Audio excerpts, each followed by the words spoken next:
Welcome to Crime, Corruption, and Cocktails, the true crime podcast where we look at cases of corruption and negligence and examine their historical and cultural implications. Today, I'm drinking a margarita. What do you have, Del? I am drinking a martini, and on this week's episode, we will be exploring the DC sniper attacks, also known as the Beltway sniper attacks. This was a series of coordinated shootings that occurred during 3 weeks in October 2002 throughout the Washington Metropolitan area, consisting of the District of Columbia, Maryland, and Virginia, and preliminary shootings that consisted of murders and robberies in several states. The snipers were John Allen Mohammed, age 41 at the time, and Lee Boyd Malvo, age 17 at the time, who traveled in a blue 1990 Chevrolet Caprice sedan. On February 16, 2002, 21-year-old cashier Kenya Nicole Cook was shot and killed by Lee Malvo at the front door of her aunt's house in Tacoma, Washington. Cook's aunt, Isa Nichols, had been good friends with John Allen Muhammad's ex-wife, Mildred, and had encouraged her to seek a divorce. On March 19, 2002, Jerry Taylor, 60, was killed by a single shot to the chest fired from long range as he practiced chip shots at a Tucson, Arizona golf course. 2 deaths and 4 injuries followed in other states from March to July 2002. On August 1st, 2002, John Gaeta, 51, was changing a tire slashed by Malvo at a parking lot in Hammond, Louisiana. Malvo then shot him in the neck.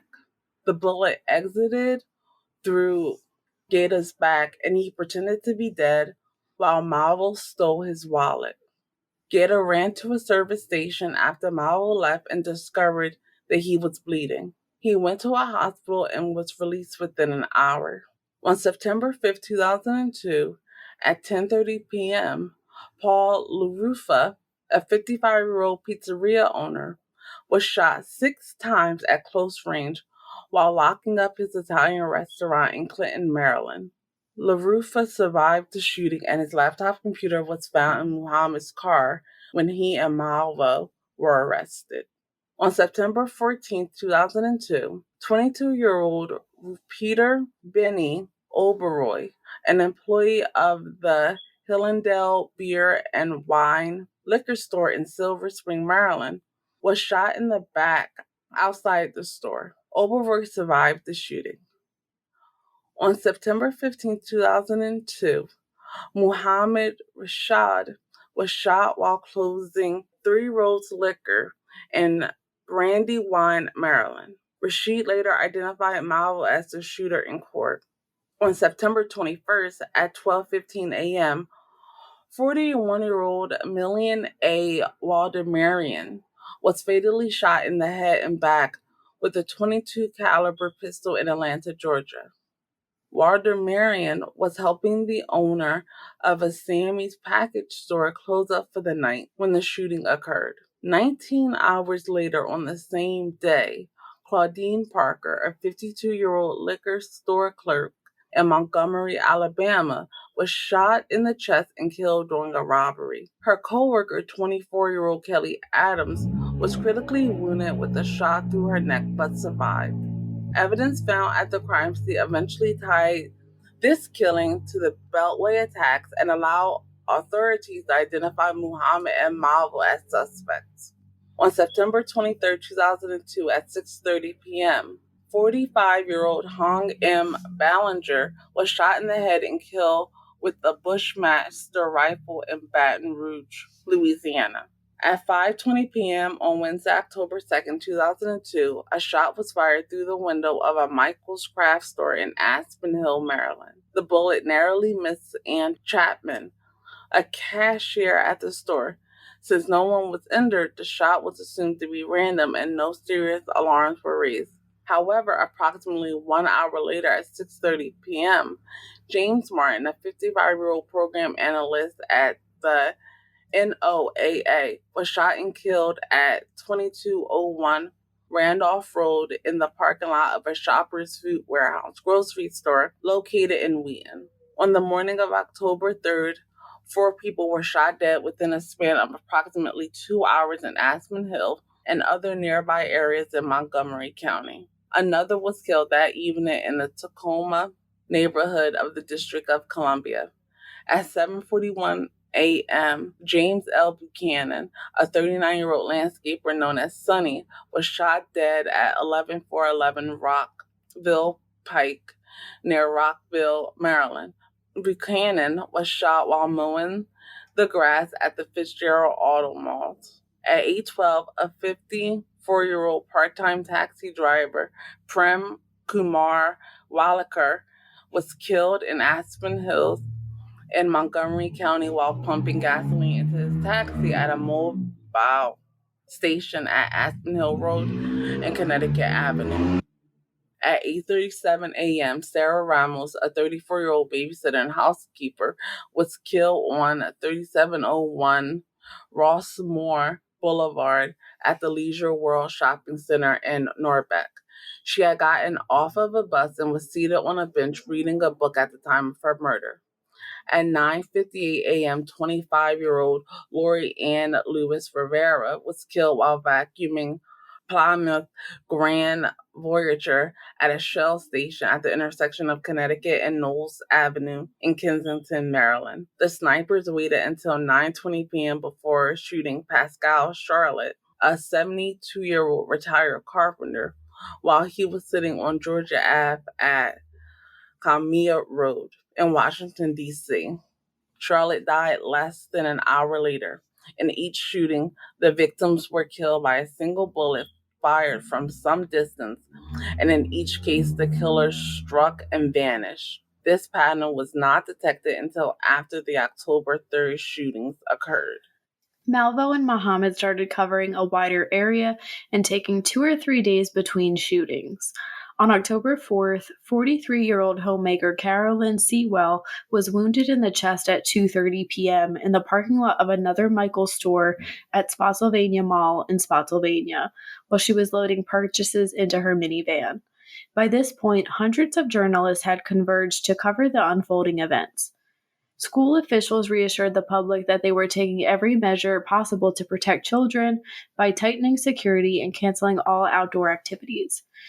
But when the work and school week resumed 3 days later, so did the shootings.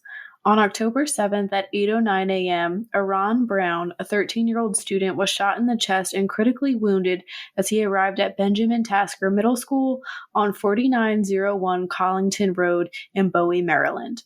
At this crime scene, the authorities discovered a shell casing as well as a tarot card, the death card, inscribed with the phrase, quote-unquote, "Call me God" on the front, and on 3 separate lines on the back, quote, "For you, Mr. Police, code Call me God, do not release to the press," end quote.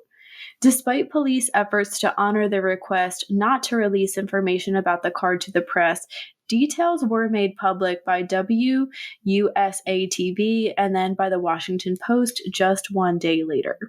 On October 9th at 8:18 p.m., 53-year-old civil engineer Dean Harold Myers was shot dead while pumping gasoline at a Sunoco gas station at 7203 Sudley Road in Prince William County, Virginia, near the city of Manassas. On the morning of October 11th, at 9:30 a.m., 53-year-old businessman Kenneth Bridges was shot dead while pumping fuel at the Exxon station off Interstate 95 in Spotsylvania County, Virginia, near Fredericksburg.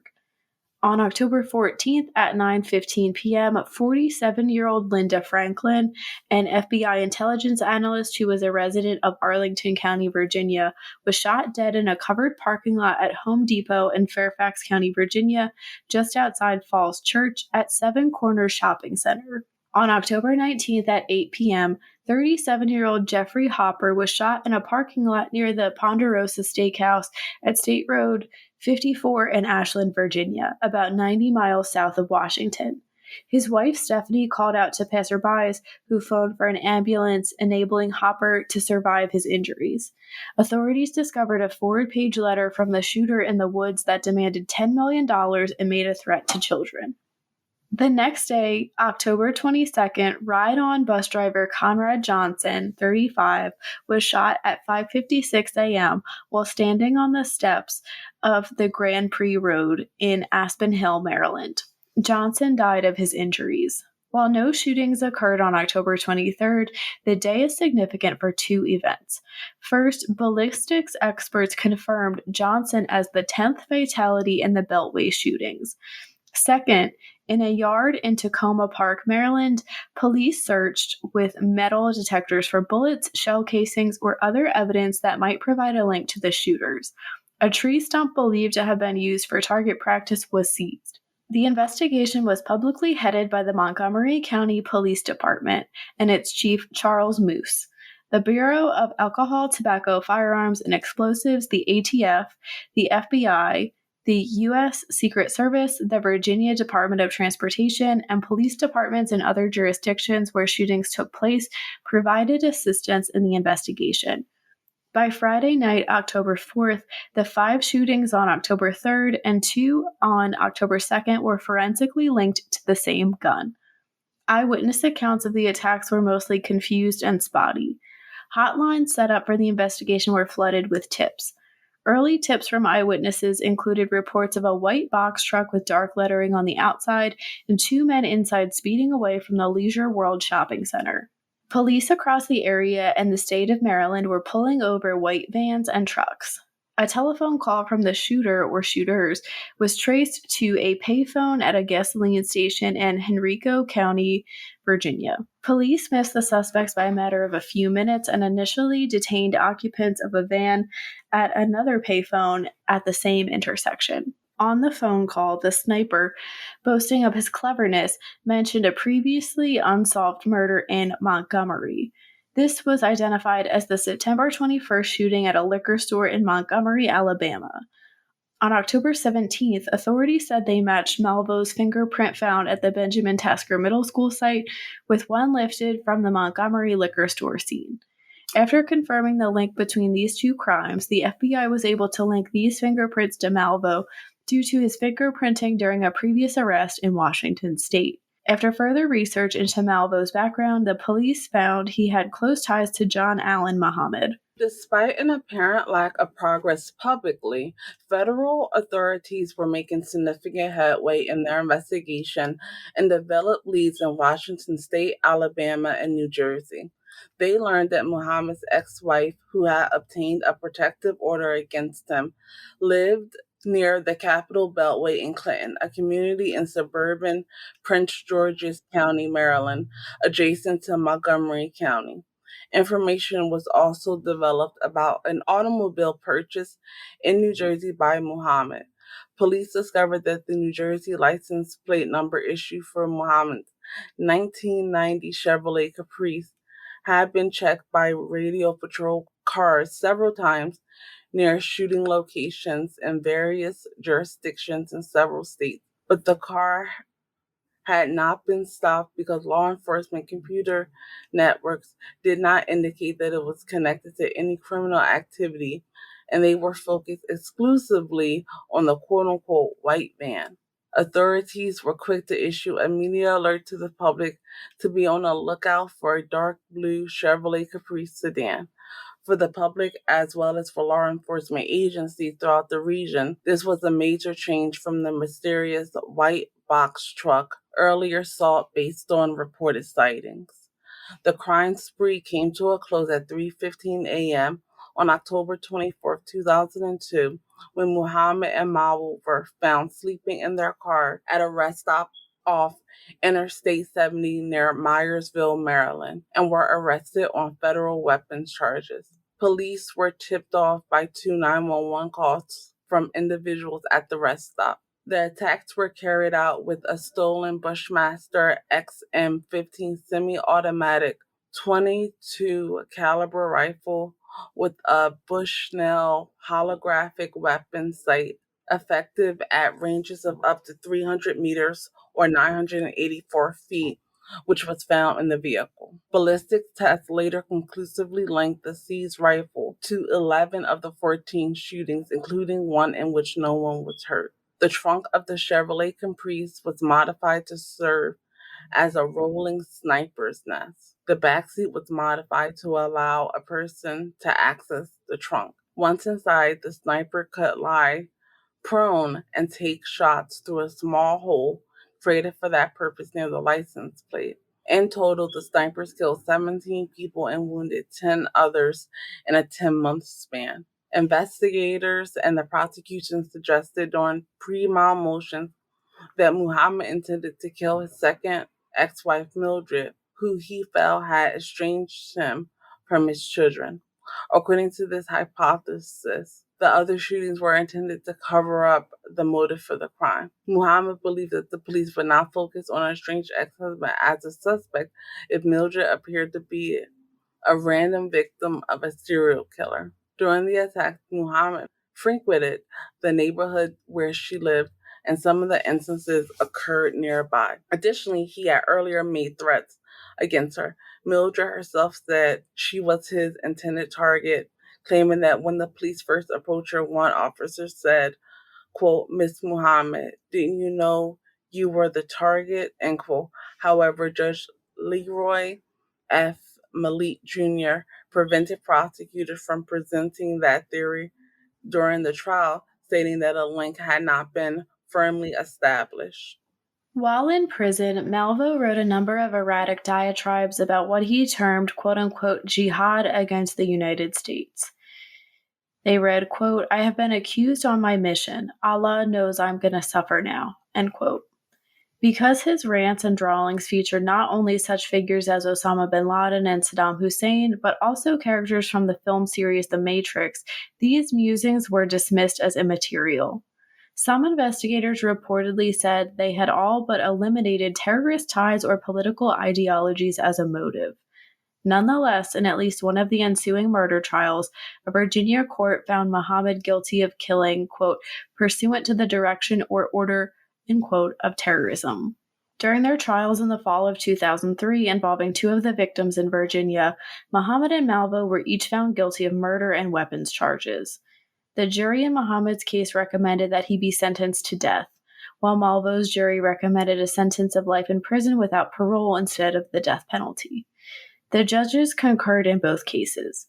In October 2004, under a plea agreement, Malvo pleaded guilty in another case in Spotsylvania County for another murder to avoid a possible death penalty sentence and agreed to additional sentencing of life imprisonment without parole. In March 2005, the Supreme Court ruled in Roper v. Simmons that the Eighth Amendment prohibits execution for crimes committed when under the age of 18.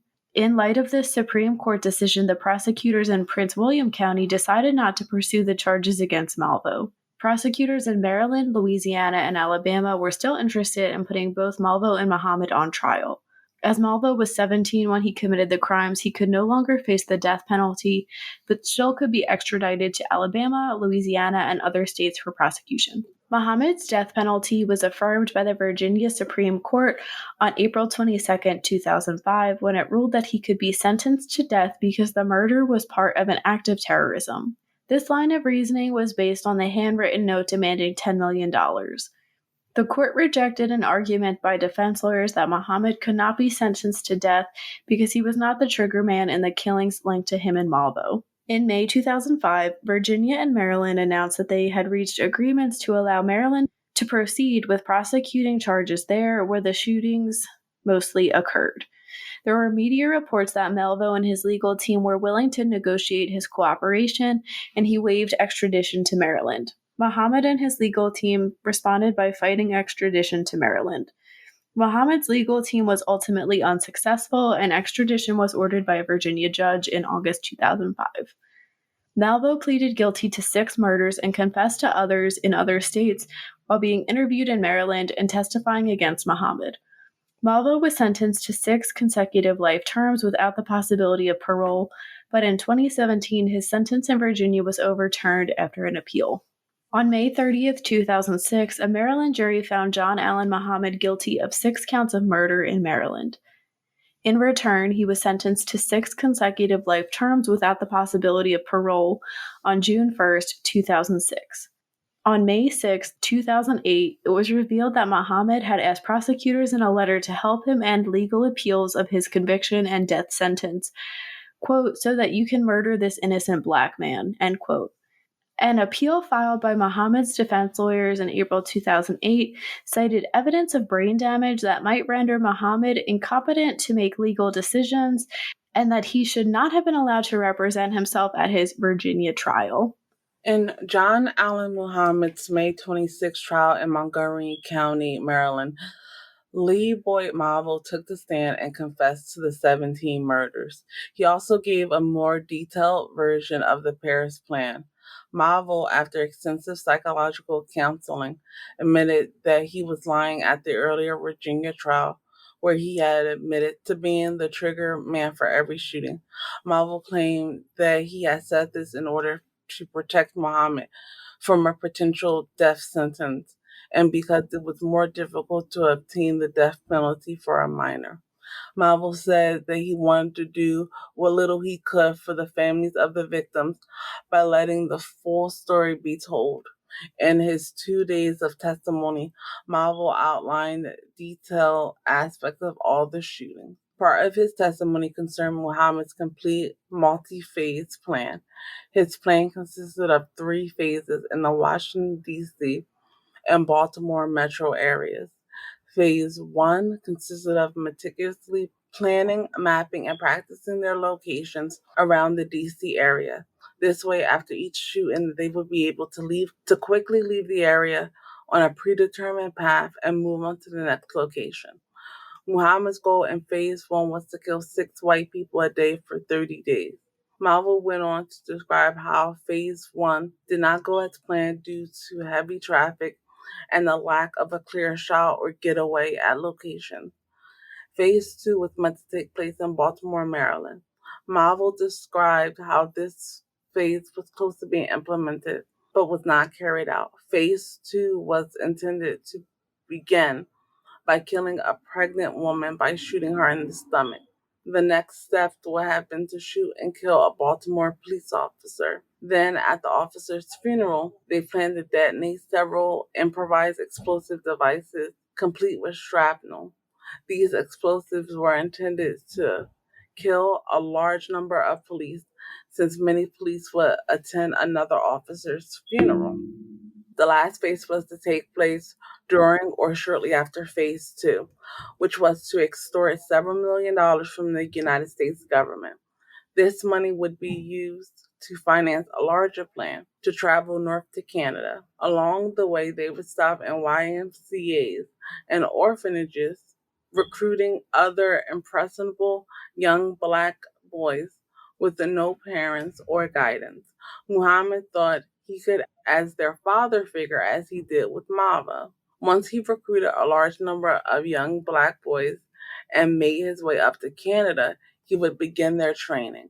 Malvo described how John Muhammad intended to train boys in weapons and stealth as he had been taught. Finally, after their training was complete, Muhammad would send them out across the United States to carry out mass shootings in many other cities, just as he had done in Washington and Baltimore. These attacks would be coordinated and be intended to send the country into chaos that had already been built up after 9/11. At the 2006 trial, Mohammed Malvo testified that the aim of the killing spree was to kidnap children for the purpose of extorting money from the government and to, quote, set up a camp to train children how to terrorize cities, end quote, with the ultimate goal being to, quote unquote, shut things down across the United States. Malvo also stated that Muhammad was driven by his hatred for white people and his belief that, quote unquote, the white man is the devil. His plan was to kill 6 white people per day for 30 days, and he told Malvo he wanted to shoot pregnant white women. On September 16, 2009, the Circuit Court Judge Mary Grace O'Brien set an execution date by lethal injection of November 10th, 2009 for Muhammad. His attorney petitioned the U.S. Supreme Court to stay his execution, but it was denied. They also requested clemency from Virginia Governor Tim Kaine, but this was denied as well. Muhammad was executed by lethal injection at the Greensville Correctional Center in Jarrett, Virginia on November 10th, 2009. The execution process began at 9:06 p.m. Eastern Time. Muhammad was pronounced dead 5 minutes later. It was reported that when asked if he had any last words, Muhammad made no reply. 27 people, including victims' family members, witnessed his execution. Leroy Malvo is currently serving multiple life sentences at Red Onion State Prison in Virginia, a supermax prison.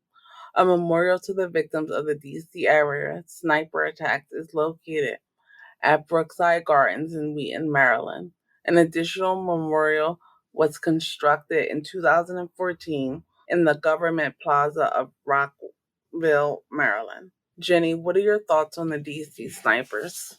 It's a very complicated case, and it's really shocking to hear the number of people that they killed and wounded. We said 27 people for truly no reason at all.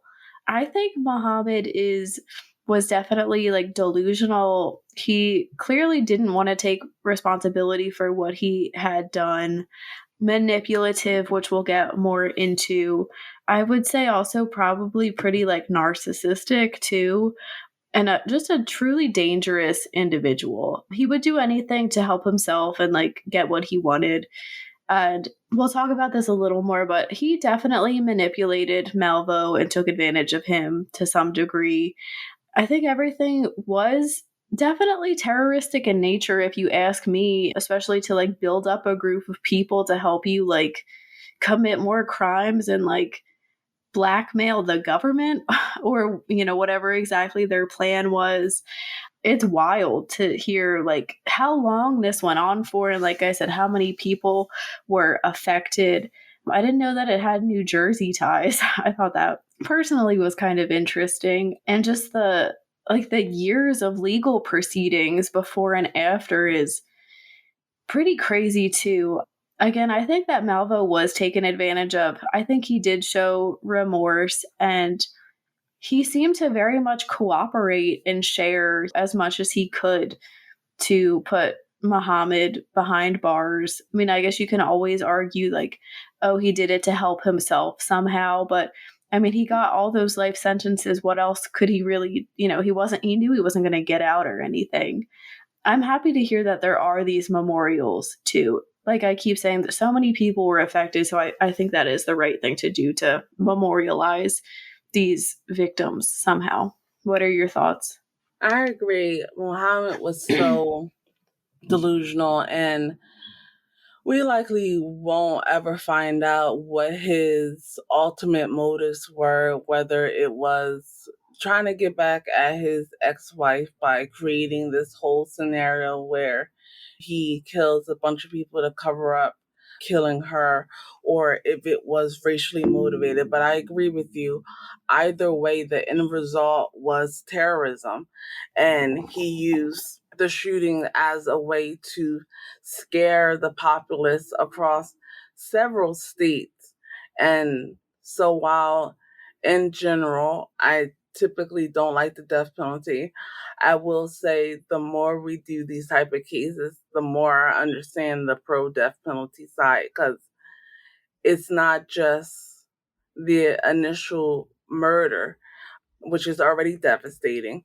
It's the fact that you have millions of people waking up every day not knowing if it's safe to go outside, not knowing if it's safe to go to the store, drop their kids off at school, them go to work.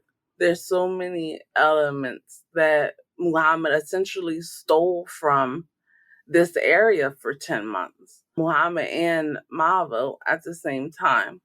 I think that hopefully Malvo is recognizing what he did was really wrong.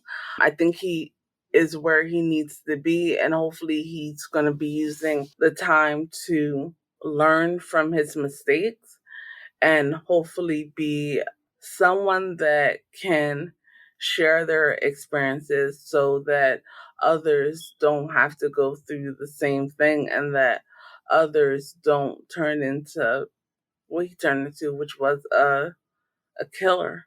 One of the often discussed elements of this case is Lee Malvo's age. Many point the finger at Muhammad for grooming him into a life of crime and radicalizing him into a path of destruction which claimed innocent lives. Unfortunately, this is not a rare phenomenon. In many aspects of criminality, minors are used to shield adults in order to gain the protections put in place by the criminal justice system to enable minors to be rehabilitated. We are going to discuss the juvenile criminal justice system and the adults, primarily gangs, that exploit children for criminal activity. According to the Annie E. Casey Foundation, juvenile justice can be defined as a collection of state and local court-based systems whose purpose is to respond to young people who come in contact with law enforcement and are accused of breaking the law. As part of the legal process, juvenile courts hear those cases to determine whether the youth violated the law and, if so, decide on a proper response. State and local juvenile corrections agency, including probation and residential custody, manage the rehabilitative programs, services, and sanctions provided to help young people stop further delinquent behavior. Founded in 1974, the Office of Juvenile Justice and Delinquency Prevention, the OJJDP, is an office of the United States Department of Justice and a component of the Office of Justice Programs. The office strives to strengthen the juvenile justice system's effort to protect public safety, hold offenders accountable, and provide services that address the needs of youth and their families. Through its components, the OJJDP sponsors research, program and training initiatives, develops priorities and goals, sets policies to guide federal juvenile justice issues, disseminates information about juvenile justice issues, and awards funds to states to support local programming. In 2018, the most recent year for which data are available, about 750,000 young people were referred to juvenile courts nationwide for delinquent offenses that violate the criminal code, and another 101,000 for status offenses such as running away, consuming alcohol, or skipping school that would not be illegal if committed by adults. Of the delinquency cases, 422,000 57% were formally processed in court, of which 220,000 were adjudicated delinquent, akin to a guilty conviction in adult court. Among youth who were adjudicated delinquent, the largest share, 139,000, were placed on probation, and a much smaller number, 62,000, were removed from home and placed in correctional institutions or other residential facilities. According to the ACLU, the average cost of incarcerating a juvenile for 1 year is between $35,000 to $64,000. In contrast, the current cost of Head Start's intervention program is $4,300 per child. They also stated the combined local, state, and federal budget to maintain the prison population was $24.9 billion in 1990 and reportedly reached $31.2 billion in 1992. The entire budget for the Office of Juvenile Justice and Delinquency Prevention, which coordinates the federal response to juvenile crime, is $144 million. The juvenile justice system is a multi-stage process. There's delinquent behavior, which refers to a juvenile's behavior pattern characterized by repeated offending and is regarded mainly in its social but also criminal aspects. Referral, a young person enters the juvenile justice system with an arrest or referral. While the vast majority of referrals come from police, youth also can be referred by educators, parents, alleged crime victims, or other members of the community. Black students are more likely than white students to attend a school being patrolled by law enforcement officers, which contributes to their overrepresentation in arrest numbers. Intake or diversion. Once a young person is referred, intake workers at the juvenile court or probation agency or attorneys in the prosecutor's office determine whether the case should be formally processed in juvenile court, handled informally, or dismissed. The next stage is transfer or waiver. Also, at the intake stage, youth accused of very serious offenses may be transferred or waived out of the juvenile court to stand trial as adults in criminal court. In some states, transfers can be ordered by a prosecutor, but in most states, the transfer decision is made by a juvenile court judge in response to a recommendation for transfer from the prosecution or intake worker. Many states have statutory provisions that automatically transfer youth accused of certain offenses, though some of these states also have provisions allowing for judges to transfer youth back to juvenile court in at least some cases. 63% of juveniles transferred to criminal courts were black males. 29% were white males, 3% were black females, and 2% were white females. The next stage is detention. For cases formally processed in juvenile court, the next decision is whether to detain the young person until his or her adjudication hearing, or to permit the young person to remain at home during the pre-adjudication period. In most states, judges order pretrial detention only when the young person is deemed a danger to the community or a flight risk. In 2018, 26% of youth formally petitioned in juvenile court were detained. The next stage is adjudication. In this phase, the young person may be adjudicated delinquent, roughly equivalent to being found guilty in criminal court.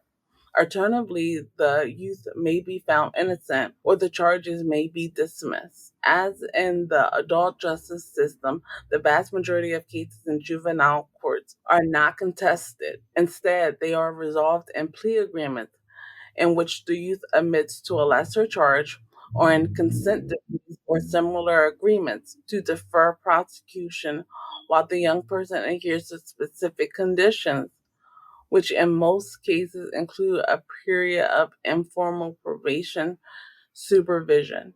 If the case is contested and adjudication hearing takes place, a juvenile court judge rules based on the evidence presented in court by prosecutors and defense attorneys. There are no jury trials in juvenile court. Next is disposition. After a youth is adjudicated delinquent, the next step is a dispositional hearing, which is like a sentencing hearing in adult court. Typically, prior to this hearing, a probation officer examines the case, interviews the young person, and develops a recommended intervention plan. During the hearing, a judge reviews the plan, hears additional input from prosecution, defense attorneys, and perhaps the young person and his or her family, and determines the disposition of the case. Then there's juvenile corrections and probation. More than 90% of youth adjudicated delinquent are sentenced either to community supervision, better known as probation, or to residential placement. Under probation arrangements, youth on probation remain at home under the supervision of a probation officer and may be required to adhere to rules, participate in mandatory treatment activities, perform community service, and or pay restitution.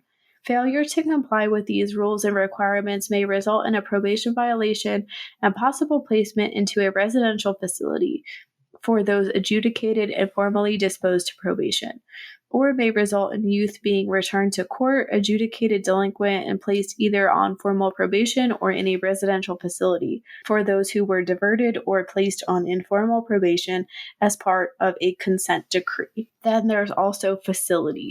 Just over 1/4 of youth adjudicated delinquent in 2018 were removed from their homes and placed into residential facilities. These facilities vary widely in their characteristics. Some are large with 100 beds or more, and some are small with less than 15. Some feature correctional designs that closely mirror adult prisons, and some are group homes or residential treatment centers akin to the child welfare and mental health systems. Facilities can be locked and or fenced, while some are secured only by staff.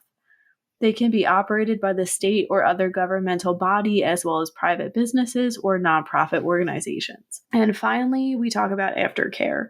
For youth who are removed from home and placed in a correctional institution or other residential facility after being adjudicated, the final phase of the process may be a period of aftercare where the young person is supervised and supported during the transition back to the community. As you can see, there is a major difference between the juvenile and adult criminal justice system, and this extends to the jails and prisons. The number of juveniles incarcerated in all U.S. adult prisons or jails declined from a peak of 10,420 in 2008 to a low of 2,250 in 2021. In 2021, local jails had custody of 1,960 juveniles, while state and federal adult prisons held 290. The most recent studies demonstrate that putting young offenders in adult prisons leads to more crime, higher prison costs, and increased violence. One study comparing New York and New Jersey juvenile offenders shows that the rearrest rate for children sentenced in juvenile court was 29% lower than the rearrest rate for juveniles sentenced in the adult criminal court. A recent Florida study compared the recidivism rates of juveniles who were transferred to criminal court versus those who were retained in the juvenile system and concluded that juveniles who were transferred recidivized at a higher rate than the non-transfer group.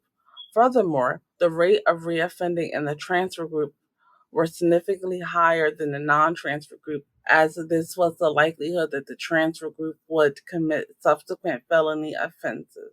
Overall, minors who serve sentences in adult facilities are 34 times more likely to reoffend than their counterparts in the juvenile justice system. In juvenile detention facilities, the stated goal is to rehabilitate the minor so that he or she can reintegrate into society. Minors are often required to be enrolled in furthering their education or receiving the valuable vocational training needed to function once they have fulfilled their sentence. In contrast, many adult prison facilities are more punitive in nature and are intended to protect the public from adult offenders. Children who serve sentences in adult facilities are significantly less likely to receive vocational training and education than minors housed in juvenile detention facilities. This makes reintegration into society difficult, despite the fact that most juvenile offenders are still very young when they are released. 80% of minors convicted as adults are released before their 21st birthday, and 95% are out before turning 25.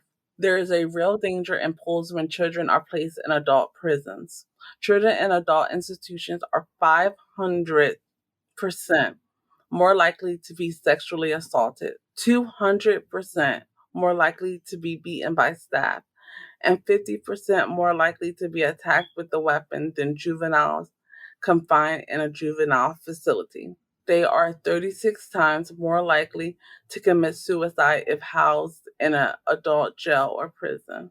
Children often act recklessly, which can lead to more severe punishment in adult facilities, including the use of solitary confinement, which has been shown to have long-term negative effects.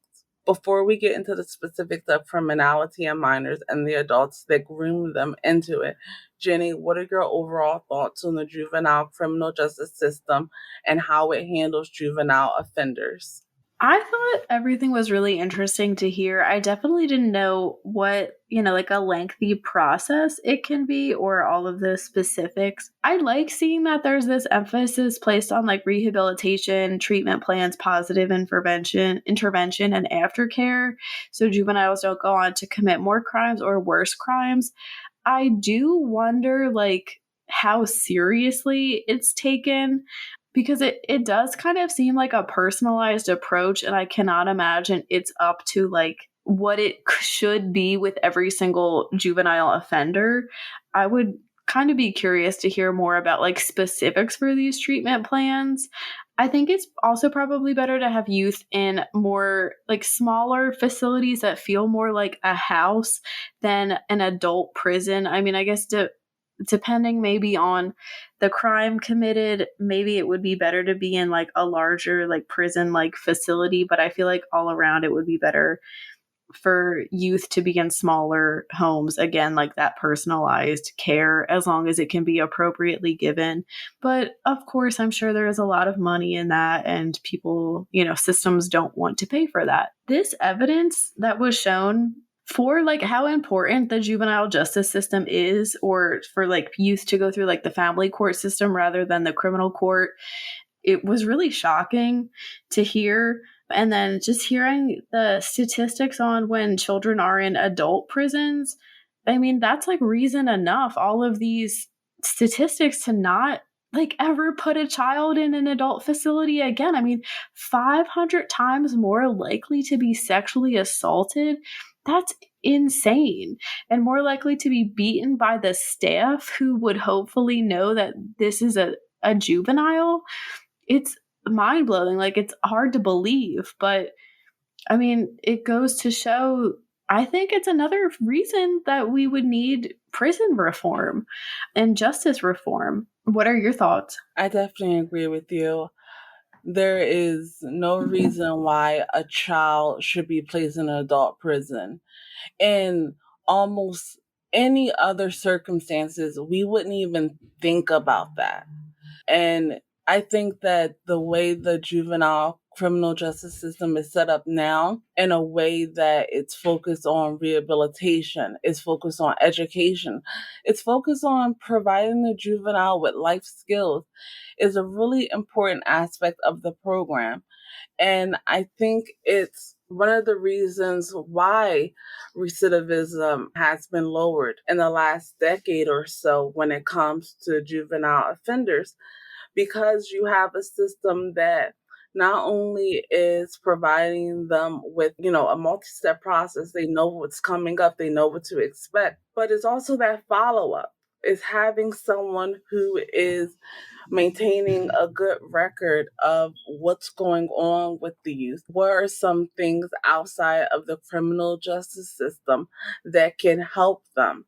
What pitfalls have we seen in juveniles before that can help guide our messaging currently? The fact that there is a federal agency dedicated specifically to this is definitely a good sign.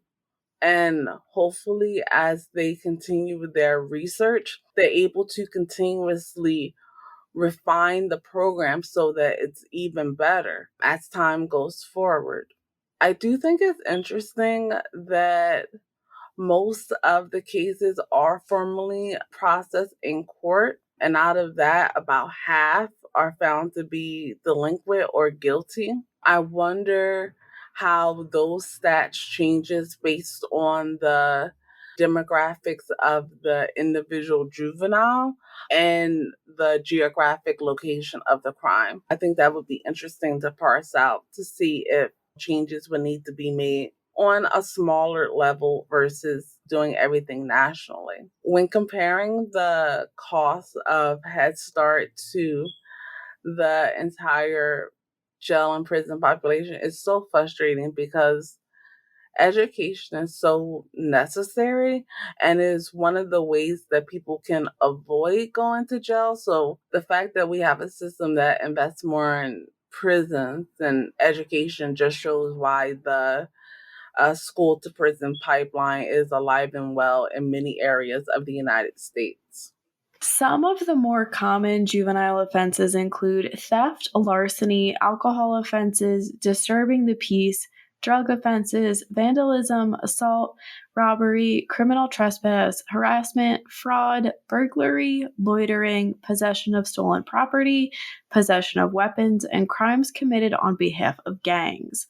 Certain juvenile offenses, such as sex crimes, can carry lifelong registration consequences or may add quote unquote strikes or other sentencing enhancements that can affect the minor for the rest of his or her life. Additionally, juveniles may be prosecuted for conduct that is prohibited solely based on their age alone, which is commonly called a quote unquote status offense. A status offense is an act that is considered a violation of law only because the person accused of the conduct is a minor. For example, although consuming alcohol and using marijuana is legal in a number of jurisdictions for adults, the same cannot be said for juveniles. Some of these status offenses include possession of marijuana, possession of alcohol, possession of cigarettes or tobacco products, skipping school, violating local curfew hours, and driving with any measurable amount of blood alcohol. In a given year, approximately 400,000 juveniles are arrested, charged, or detained by police due to a status offense. This shows that about 20% of juvenile offenses are for violations that an adult based solely on age would not be prosecuted for. Some of the common factors that are considered include in juvenile cases is the severity of the crime, the minor's behavior, and the minor's criminal history or lack of one. Additionally, the court will consider the amount of evidence against the juvenile and whether the juvenile's parent or guardian is able to regulate the juvenile's behavior. One of the most common juvenile crimes involve property crimes committed at school. This includes a wide variety of theft crimes, including grand theft and petty theft. Another common juvenile offense occurring at schools is vandalism. Minors often may be involved in the destruction of school property or property owned by other students or teachers. After property crimes, assault-related offenses are the next most frequently committed crimes. These offenses can range from minor fights between fellow students to serious battery offenses committed on teachers or other school personnel, or offenses involving dangerous or deadly weapons. While many simple assaults are misdemeanor level crimes, offenses in which the victim suffered seriously bodily injury or offenses involving use of a weapon or object can elevate the case to a felony. These offenses are treated very seriously by juvenile court judges, and minors for whom a juvenile petition is sustained can be sentenced to probation at home or at a juvenile camp away from home. Another major category of juvenile offenses are drug-related. One of the most frequent drug crimes is simple possession, where the minor is called possession a relatively small amount of a drug. This can include illegal street drugs, such as heroin, cocaine, or ecstasy, as well as legal drugs for which the juvenile does not have a valid prescription, such as Xanax or Vicodin. Like we stated earlier, while marijuana has been significantly decriminalized, a juvenile can still be cited for marijuana possession, and this can lead to an arrest and criminal charges. Many minors are also arrested for DUI offenses. Unlike most adults who are permitted to drive as long as their blood alcohol levels are below 0.08%, many states have a zero tolerance approach to kids and impaired driving. This means that having any measurable amount of alcohol in the minor system can result in a criminal and administrative penalties. The last category is major felonies, including murder and sexual assault, often related to gang activity. In some states, minors who commit certain violent crimes under extenuating circumstances are presumed to be unfit for juvenile treatment. Each year since 2000, youth accounted for 10% of all murder arrests. Juveniles account for more than one-third, 35.6%, of those known to law enforcement that have committed sexual offenses against other minors. Child-on-child sexual abuse comprises more than one quarter, 25.8%, of all sex offenses. Gangs often recruit children in their neighborhood. 16% of youth gang members were younger than 15, and 34% were between the ages of 15 and 17. Let's dive further into the disturbing connection between gangs and children. Most gang members tend to be adolescents or young adults. However, recent trends indicate that children are being recruited into gangs at a much earlier age, some when they are in elementary school. In one example, for the Black Disciples Gang, their average gang membership age is 12 years old. Gangs can include people of every gender, race, culture, and socioeconomic group. Traditionally, gang activity has been confined to cities, but gangs are no longer just in large cities, they also exist in smaller towns and rural areas. Some children and adolescents are motivated to join a gang for a sense of connection or to define a new sense of who they are. Others are motivated by peer pressure, a need to protect themselves because a family member also is in a gang, or to make money. Gangs exploit this and use children to commit crimes, often using the child as a drug runner, police lookout, or even hired gun. Risk factors that can contribute to the risk that children and adolescents join a gang include growing up in an area with heavy gang activity, a history of gang involvement in the family, a history of violence in the home, too little adult supervision, unstructured free time, particularly during after school hours and on the weekends, a lack of positive role models and exposure to media that glorifies gang violence, low self esteem, sense of hopelessness about the future because of limited educational or financial opportunity, and underlying mental health issues or behavioral disorders such as oppositional defiant disorder and attention deficit or hyperactivity disorder. One of the worst effects of gang membership is the exposure to violence. Gang members may be pressured to commit a crime to become part of the gang. Consequences of gang membership may include exposure to drugs and alcohol, age-inappropriate sexual behavior, difficulty finding a job because of a lack of education and work skills, removal from one's family, imprisonment, and even death. Unfortunately, this type of manipulation is not limited to gangs, as was the case with John Mohammed and Lee Malvo. Because adolescents are more vulnerable to peer pressure, coercive situations have a more substantial effect on their decision making. This vulnerability is especially relevant in situations where an adult manipulates a juvenile into committing a crime because the minor's brain development combined with the adult's coercion makes it very difficult for a minor to make a rational and well thought out decision. The process by which this happens is known as grooming. While grooming is often thought of in a sexual context, it can also be romantic, financial, or for criminal or terrorism purposes, and can target both children and adults. The common aspect is that a perpetrator manipulates the victim by building trust and rapport. The key to grooming is a power dynamic within the relationship based on age, gender, physical strength, economic status, or another factor. Because people tend to see grooming mainly linked to child sexual abuse, many often fail to identify victims in other forms of grooming, even though they are clearly being coerced and manipulated.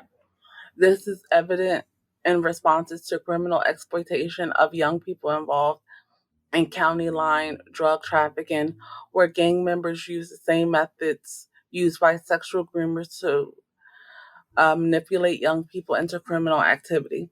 Law enforcement often doesn't identify victims as being groomed, treating them as criminals instead.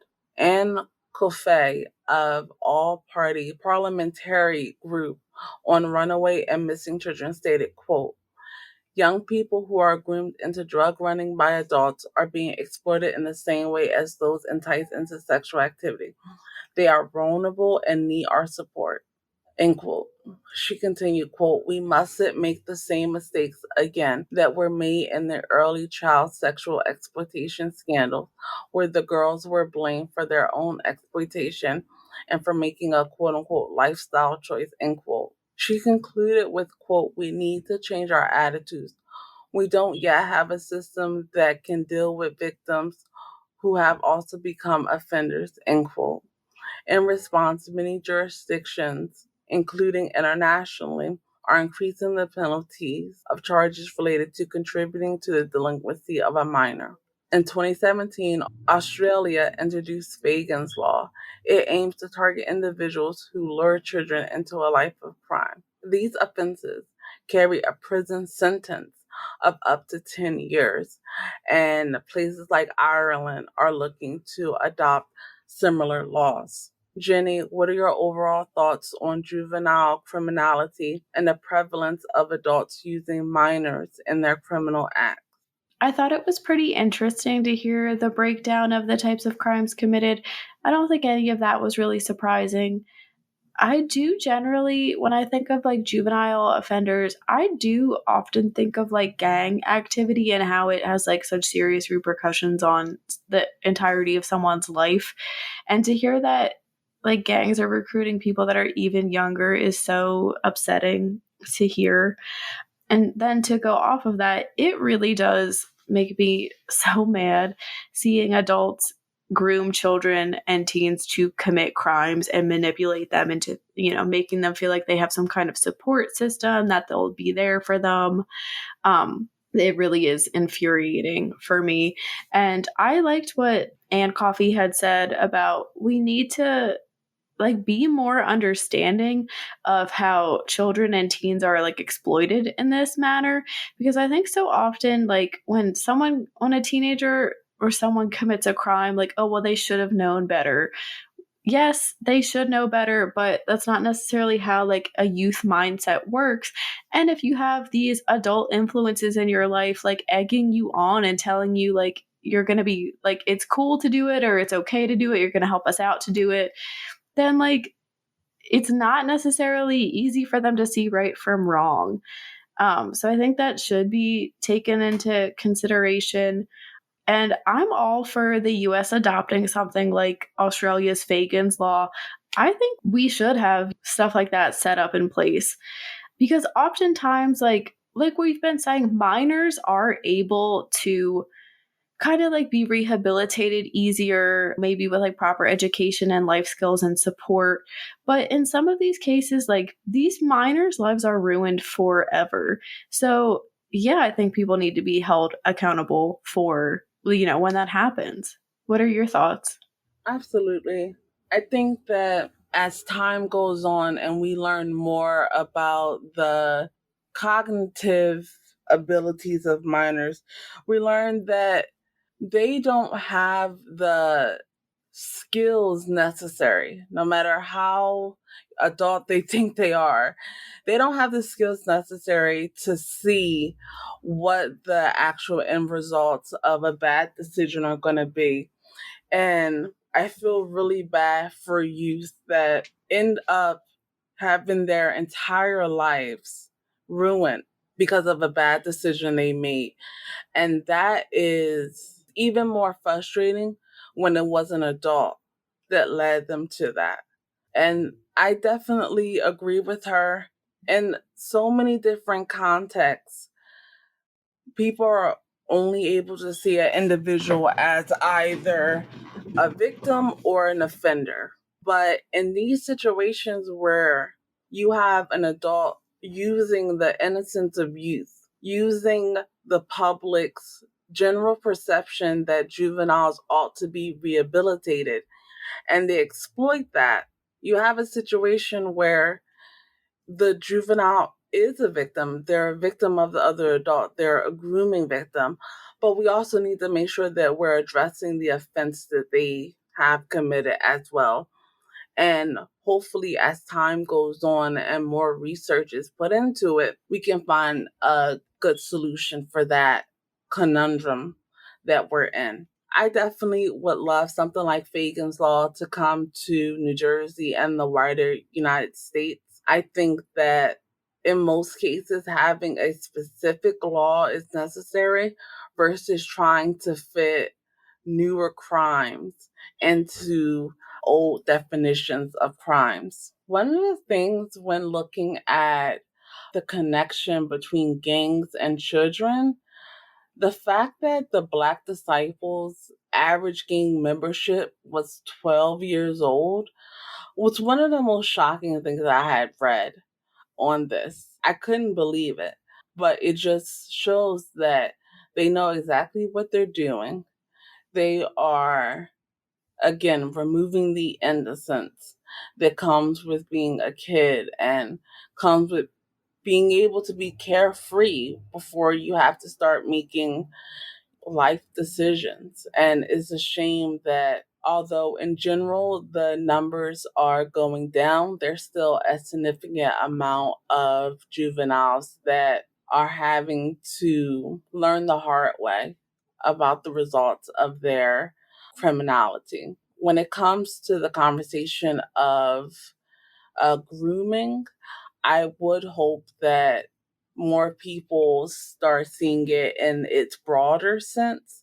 Of course, the sexual grooming of children it's disgusting, and I'm not saying we should not think about that, but just broadening our horizons so that the other type of grooming is not missed because they're victims as well. And we need to make sure that we are getting them the help that they need and separating them from a very dangerous influence in their lives. That wraps up this week's case. Thank you for listening. Let us know in the comments what you think about the DC snipers.